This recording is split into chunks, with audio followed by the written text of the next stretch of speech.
Señor, somos hijos tuyos los que estamos aquí reunidos en esta conexión y sabemos, Señor, porque así tú lo afirmas, que tú eres Padre y como eres Padre te gusta estar con tus hijos, amar a tus hijos, proveer a tus hijos, mostrarles tu fidelidad a tus hijos. Pero también, Señor, como un Padre amoroso, perfecto, te gusta ver crecer a tus hijos. Aquí estamos, Señor, crecer para crecer en conocimiento, por supuesto, pero un crecimiento que también vaya de la mano del crecimiento en el amor, Señor. No solo en conocimiento, sino en el amor, Señor. El conocer a Cristo y su gracia es amar a Cristo y su gracia, Señor. Por eso, ayúdanos porque solos no podemos. Hay alimento que es difícil de asimilar, alimento para para nuestra alma, Señor, que por medio del Espíritu tú nos das, pero que en el entendimiento humano no puede ser asimilado. Por eso hoy, y lo pedimos así conscientemente, no decir por decir, Señor, danos sabiduría. Señor, tú nos prometes sabiduría que viene de lo alto y que no solo tú la das, sino que conforme a tu palabra tú la das abundantemente a quienes la quieren, Señor. De hecho, Señor, pon en nuestro corazón siempre pedir sabiduría. Primero porque es cumplir con tu voluntad, de que nosotros la recibamos abundantemente. Segundo, porque es lo mejor que podemos tener, Señor, para no solo alcanzar, sino para afirmar, para conservar lo que tú quieres para nosotros. Y lo que tú quieres para nosotros al alcanzarlo, al afirmarlo, al conservarlo, no solo es bendición para nosotros, sino para nuestra familia, para nuestra comunidad. Bienaventurada la nación cuyo Dios es Jehová, así tú afirmas en tu palabra. Bienaventurada la nación cuyo Dios es el protector, el guía, el proveedor. Porque una nación donde tú eres el guía, el protector, el proveedor, ya no estará buscando la guía en mentiras, en, en palabras imperfectas. Ya no estará buscando la protección de forma indecorosa, con conspiraciones, con guerras, con demás. Ya no estará, Señor, ni tampoco pidiendo protección a alguien que después nos puede cobrar eso, porque como humano tiene el corazón lleno de intereses. Y ya, Señor, siendo tú el Dios de esta nación, tú eres el proveedor, el que nos da todas las cosas, y por eso ya no tenemos que tener afán, ansiedad, no tenemos que estar mendigando tampoco, Señor, porque tú eres el proveedor. Pero eso nosotros decimos, Señor, ¿cómo será en toda la nación? Comenzamos por nosotros. Nosotros somos de esta nación. Somos ese pedacito de la nación en nuestras familias. Tal vez estamos pidiendo que lo demás pase o que los demás ocurra, pero que comience con nosotros ya es un buen primer paso para enseñar a otros también, a buscar que tú seas quien gobierne nuestras vidas. Señor, hoy gobierne en nosotros, danos la sabiduría para comprender y la humildad para ejercer, para vivir, para acatar, para obedecer. Señor, te bendecimos hoy y bendecimos la palabra que debe ser una orden para nuestra vida, incuestionable orden para todo lo que hagamos. Así que benditos somos al recibir esa bendita orden y bendito eres tú, Señor. Siempre bendito, que nos bendices desde lo alto y quiere lo mejor para nosotros. Bendecimos este tiempo en nombre de Jesús. Amén. Muy bien, gracias a ustedes por estar aquí conectados. Y vamos a hablar de avanzar en la vida. ¿Cuánto nos afanamos, luchamos por avanzar en la vida? Pues el Señor quiere que nosotros avancemos. Esto no es una ocurrencia nuestra. El Señor puso en nosotros, de hecho, el progresar, fructificar, llenar la tierra, labrarla, ponerla a producir. ¿Qué es? Avanzar, ir mejorando. Porque en ese labrar y llenar la tierra, labrar y producir y guardar la tierra, mejor dicho, guardar la tierra, el Señor a nosotros nos puso la sabiduría para que en esa labranza cada día hasta fuera tecnológicamente mejor, para que hubiera más ciencia, más conocimiento, y en el llenar la tierra también, la llenó de los recursos para poder sustentar esa tierra que tiene que ser llenada. Al final de cuentas, llenada de personas que crean en Él para que la tierra sea llena de su gloria. Ahora, ¿qué es necesario para avanzar con Dios? Creerle a Dios. Y por eso el título de esta palabra. Sin fe nos estancamos. Estancarse no es de Dios. Estancarse no está bien. Estancarse es quedarse y el mundo sigue y nosotros quedados. Y entre más quedados estamos, más vemos allá el progreso, lo que debe pasar lejos. Y a lo mejor muchas personas que nosotros vemos, la veremos algunas avanzar y que nos dejaron lejos. ¿Por qué? Porque no le creímos al Señor que nos quiere dar una buena vida, dar una vida con propósito, una vida fructífera, una vida que bendiga a otros. Por eso sin fe nos estancamos, por consiguiente con fe avanzamos. Vamos a Hechos capítulo 8 y vamos a ver el caso maravilloso de un hombre que avanzó a la eternidad, a vida eterna, porque no es solamente el avance que bueno, yo quiero avanzar a vivir una mejor barriada, a un mejor empleo, a una mejor posición social, a pasar de la soledad a tener familia. Esos son avances en este tiempo, que no es que estén mal, pero ¿por qué no el avance para la eternidad? Lo que nadie nos podrá quitar. Por supuesto, eso es lo mejor, eso es lo superior. En Hechos 8, el 30 al 31, vamos a ver el resultado de un hombre que se pudo haber estancado, pero dio el paso siguiente y por eso no se quedó paralizado en una vida pasajera nada más. Dice Hechos 8, me dio la dislexia vocal. Bueno, eh, Hechos 8 del 30 al 31. Acudiendo Felipe le oyó que leía al profeta Isaías y dijo, pero ¿entiendes lo que lees? Él dijo, ¿y cómo podré si alguno no me enseñare? Y rogó a Felipe que subiese y se sentare con él. ¿Quién es este que rogaba a Felipe? El eunuco que servía a Candace, que fue a adorar, ¿verdad? Él quería conocer a Dios y estaba leyendo al profeta Isaías. Y tenía el problema. Sí, pero esto yo no lo entiendo. ¿Qué hago?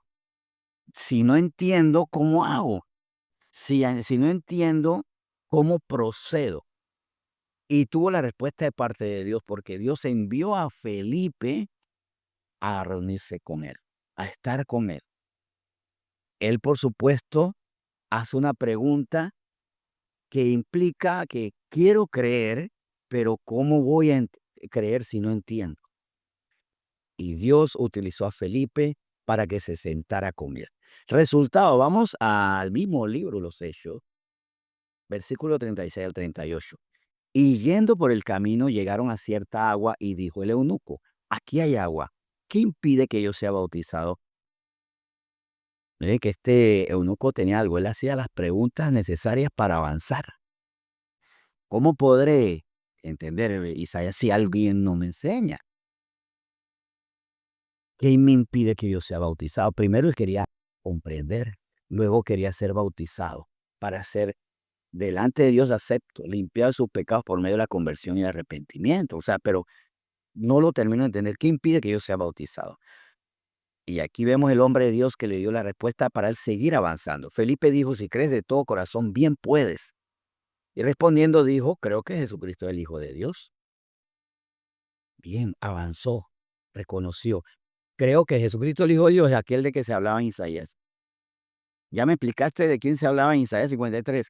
Ahora yo creo en él, podemos proceder, por supuesto. Y Felipe procedió conforme también a la disposición del siervo eunuco que mandó a parar el carro. Mira, el versículo 38. Y mandó parar el carro y descendieron ambos al agua, Felipe y el eunuco, y le bautizó. Aquí el que mandó a parar el carro fue el etíope. Felipe no podía decir, bueno, me van parando No, no podía hacer eso, porque obviamente quien tenía la autoridad era el sirviente de Candace. Bien, él era el que podía hacer, y él con esa autoridad tomó una decisión por fe. Yo creo que si nos detenemos, esto es bueno para mí, esto es bueno para mi vida, y voy a avanzar. Voy a avanzar y dar un paso en la eternidad. para sentarme en la eternidad. Y ese eunuco, podemos creer por esto y que fue bautizado, él estará en la eternidad con nosotros, porque él tuvo la fe que que no lo estancó en, bueno, morí y ya me perdí. Tuvo la fe para avanzar a la eternidad. En Romanos 10, del 16 al 18, vemos algo que pudo haber sido una triste realidad para el eunuco, pero no fue así. Porque, recuerden, vamos, mientras que buscan Romanos 10, del 16 al 18, vamos a leer. Recuerden que él no entendía, pidió que le explicara, pero sobre la explicación él tenía que tomar una decisión. Como aquella persona que me dice, ¿por qué Jesucristo es el Salvador?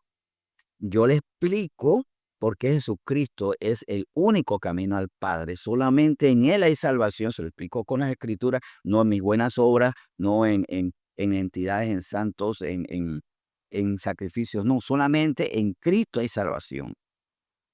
Ahora viene la otra. La persona tiene que decidir creer o no, porque alguien puede decir, pues yo prefiero no creer eso, yo prefiero que por mis obras yo sea salvo. Y ahí no dio el siguiente paso. Ahora, él sí dio el paso. Creo que Jesucristo es el Hijo de Dios. Creo que Él fue el que fue sacrificado para nuestra salvación. Pero no todos dan los dos pasos. Dice Romanos 10 del 16 al 18. Mas no todos obedecieron al Evangelio, pues Isaías dice, Señor, ¿en quién ha creído a nuestro anuncio?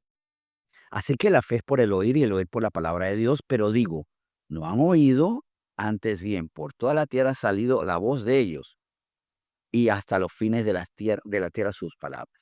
Muchos creerán, muchos no. Hay personas que se negarán a escuchar. De hecho, es porque esa persona de antemano, el que se niega a escuchar es porque ya presiente por dónde va el asunto y ya ha dicho no en su corazón, no hay dos. Bien, esa persona que le dice yo nunca quise escuchar, no puede decir es que no me hablaron. Es que de antemano ya dijiste que no. Ya sabía por dónde iba el asunto y te negabas a tu arrepentimiento, a convertirte, a ser salvo. Pero también estarán los otros que por primera vez se enterarán y tendrán que dar el paso de fe para avanzar a la eternidad. Yo tengo que creer en lo escuchado, en la palabra de Dios para seguir avanzando. En Marcos 9:23, Jesucristo lo dijo. Recuerden que ¿qué hacía Jesucristo? Jesucristo no solamente pisó tierra, no solamente caminó entre nosotros, o sea, Dios hecho hombre para hacer milagros, que hizo mucho, para hacer sanidades, para echar fuera demonios. Algo que él hizo y que se puede percibir, se puede ver, de hecho, en las escrituras, en los evangelios, es enseñar, hablar, hablar, siempre hablaba. De hecho, hacía milagros y hablaba, o hacía milagros después de que hablaba, como el sermón, como cada vez que hacía un sermón. Cuando multiplicó el pan frente a los 5,000, hubo otro momento entre los 4,000. Enseñaba y hacía milagros. Pero había una decisión para seguir avanzando. Jesús lo dijo en Marcos 9:23. Jesús le dijo, si puedes creer, al que cree todo le es posible. Bueno, ahora, ¿en qué contexto él dijo esto? Vamos a ver, cuando él dijo, si puedes creer, al que cree todo le es posible. Bien, vamos a ver del versículo 24 al 27 de Marcos 9. E inmediatamente el padre del muchacho clamó y dijo, creo, ayuda mi credulidad. Y cuando Jesús vio que la multitud se agolpaba, reprendió al espíritu inmundo, diciéndole, espíritu mudo y sordo, yo te mando, sal de él y no entre más en él. Entonces el espíritu clamando y sacudiendo con violencia salió y él quedó como muerto, de modo que muchos decían, está muerto. Y ahí está claro. Él, evidentemente, ¿qué hizo? Avancen, créanme. Esto ya lo había referido, pero ¿por qué es necesario insistir? Recientemente estuve hablando de esto, de para avanzar yo tengo que creer. Sí, por supuesto, tengo que creer. Y esto lo quiero enlazar con otro aspecto de nuestra vida. Hice referencia a esto porque en el creer también puedo creer que nuestras debilidades serán nuestra más grande victoria. Yo quiero que soñemos con esto, que nuestra mayor debilidad sea nuestra más grande victoria. ¿Qué significa? ¿A qué quiero referirme? Por falta de fe en promesas de Dios hay debilidades. Si yo creo en lo que Dios me dice con respecto a esas debilidades, vamos a vencerlas. Y nuestras grandes debilidades serán nuestras grandes victorias. Ahora, ¿usted se imagina su vida sin esa debilidad en su alma que es tan grande y continuamente la tormenta? ¿Usted se imagina su vida sin los ataques de miedo? Piense en los ataques de miedo que tiene.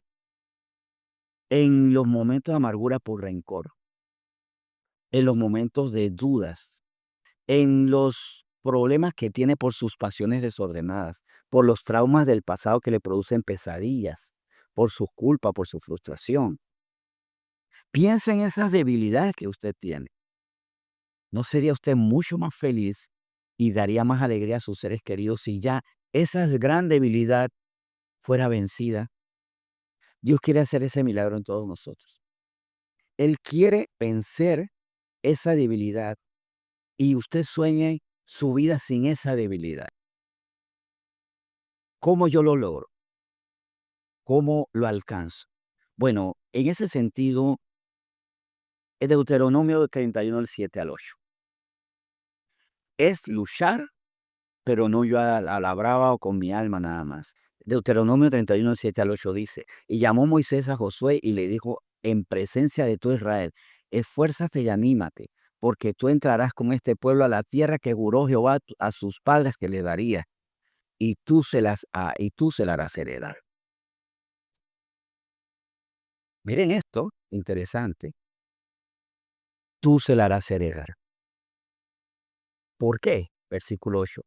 Jehová va delante de ti, Jehová va delante de ti, Él estará contigo, no te dejará ni te desamparará, no temas ni te intimide. Ahora tienes que vencer. En el caso de Moisés, vence el temor. Hay mucho que yo puedo hacer, pero tienes que vencer algo en tu alma. Tienes que vencer el miedo, tienes que vencer la amargura, tienes que vencer los complejos, tienes que vencer el rencor, porque a veces quisiera avanzar, pero me detengo en el rencor. ¿Has visto cuánto tiempo nosotros a veces dedicamos a los sentimientos destructivos?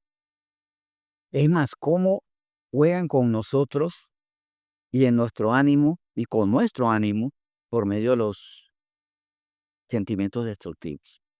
¿Cómo juegan con nosotros? ¿Cómo nos hacen daño? ¿Cómo nos afecta? ¿Cómo nos resta? Lo único que tienen que hacer es dar en el talón de Aquiles, en nuestro corazón. ¿Cómo será nuestra vida? Porque al creerle a Dios, creo que el Señor dice, yo estaré contigo, ya no mires atrás, te daré nueva vida, créeme a mí, yo le creo, vivo conforme a sus promesas, cumpliendo sus mandatos, y por eso voy venciendo el temor. Recuerdo que ayer, ¿no? Y que recuerdo como si fuera hace mucho tiempo. Ayer estábamos hablando que los cristianos también sufrimos tristezas. Y les propuse que hiciéramos esto, examinemos qué nos produce a nosotros tristeza. La enfermedad, que la gente sea mala, la soledad, la pobreza. ¿Qué nos produce mayor tristeza? Y presentémosles al Señor. Señor, háblame. Te confieso que no está bien que yo esté triste por esto, porque me estoy dejando dominar por la circunstancia, por el problema y no por el gozo que es parte del fruto del Espíritu Santo, uno de los atributos del Espíritu Santo. Amor, gozo, paz, paciencia, benignidad, bondad, fe, mansedumbre y templanza. Recuerden que siempre me gusta recordar esos 9 atributos del Espíritu Santo. Señor, yo te entrego esta situación. Ayúdame porque no puede ser que yo sea dominado por estos sentimientos que van en contra de lo que tú quieres que nosotros vivamos porque ya lo has puesto en nosotros por medio del Espíritu Santo. Y allí, porque yo creo, no me estanco en los sentimientos impropios, en los pensamientos equivocados, en las impurezas, porque también hasta en eso yo tengo que decirle, Señor, tengo una impureza muy grande. Por ejemplo, tengo una impureza sexual muy grande. pero te confieso que es un pecado, tú me perdonas y tú me limpias toda maldad. Pero también desecho eso porque creo que es lo que tú quieres. Te creo a ti y no voy a andar justificando esto. Y como dice, para ir como concretando y redondeando el concepto, primera carta de Pedro, primera epístola de Pedro, capítulo 5, 6 al 7. Primera Pedro 5, de 6 al 7. Humillaos pues bajo la poderosa mano de Dios para que Él os exalte cuando fuere tiempo, echando toda vuestra ansiedad sobre Él porque Él tiene cuidado de vosotros. Delante de Dios, creyéndole, yo he hecho toda esta carga que tengo. Yo te creo, Señor, y no me voy a estancar. ¿Por qué? Porque no le echo, si no le echo la ansiedad al Señor, si no echo toda mi ansiedad sobre Él, me voy a estancar en esa ansiedad. Pero no la he hecho porque es que todavía no creo que Él tiene cuidado de mí y tengo que creer para avanzar. Ya no puedo estar siendo víctima de la ansiedad porque yo creo que tú tienes cuidado de mí y eso que me tiene a mí mal, creo que tú lo quieres resolver. Y ahí yo avanzo, sigo adelante. ¿Qué podemos hacer entonces? Entregarle al Señor este corazón que termina de a veces no creer porque hay en él un, una incredulidad que, como bien dice el Señor, nos crea un corazón malo de incredulidad. Salmo 51:10 nos dice entonces, y vamos a ligarlo con dos salmos para orar. ¿Qué es lo que me permite, o qué es lo que me impide, mejor dicho, creer? Mi incredulidad, el mirar más por mis caminos, el no entregarme al Señor, el tener un corazón todavía contaminado. Salmo 51:10 dice: "Crea en mí, oh Dios, un corazón limpio y renueva un espíritu recto dentro de mí". Yo necesito ser limpiado. Ahora, ¿con qué limpiará el joven su camino? Salmo 119:9. ¿Con qué limpiará el joven su camino? Con guardar tu palabra. Pero ¿por qué guardo la palabra? Porque la creo. Porque no me estanco en vivir conforme a mis esquemas. No, no me conformo a lo que me enseñaron, pues en el barrio, en la familia, en las tradiciones, lo que la idiosincrasia me dice que yo debo ser. No me conformo, vivo conforme a lo que Dios me dice y Él va limpiando. ¿Por qué? Muy interesante para ya orar. Dice el Señor en 1 Juan 9 que si nosotros confesamos nuestro pecado, Él es justo y misericordioso para perdonar nuestro pecado y limpiar de toda maldad. Él nos limpia espiritualmente. Esto es una limpieza que hace desde su espíritu al nuestro. Pero, ¿de qué vale que yo le pida, Señor, perdóname, límpiame si me vuelvo a ensuciar? ¿Y por qué por qué me ensucio? Porque no guardo la palabra de Dios, porque no pongo mi fe y mi obediencia a la palabra de Dios. Llegará el momento en que cada vez iremos a confesar con menos áreas de nuestro corazón sucias, porque hemos guardado la palabra de Dios, porque hemos creído y por creerla no nos hemos estancado. Ahí está. No nos estanquemos. Pongamos nuestra fe en Dios. Creámosle y avancemos. Vamos a orar. Señor, muchas gracias por esta palabra con la que tú nos dices, avanza, hijo mío, avanza en creerme. Créeme, yo haré cosa nueva. ¿Acaso no la verás? No te acuerdes del pasado, no traigas las cosas antiguas al presente. Yo haré cosa nueva. Pondré ríos en tus soledades, caminos en el desierto. Tú saldrás si me crees. Ya no estancarse en sentimientos de la vieja naturaleza. Porque ¿qué es estancarse? Tener los pensamientos, los sentimientos y las acciones de la vieja naturaleza antes de haber nacido nuevo por medio de Cristo. Pero si hemos nacido, ahora avanzamos conforme a la nueva naturaleza que ahora sigue no los pensamientos, la imaginación de su corazón, sino tu palabra. Bendito eres tú, Señor. Gracias por esta palabra que hoy nos has dado. La bendecimos en nombre de Cristo Jesús y la bendecimos viviéndola, obedeciéndola para no estancarnos en nuestras equivocaciones. Gracias por esta palabra en nombre de Cristo Jesús. Amén.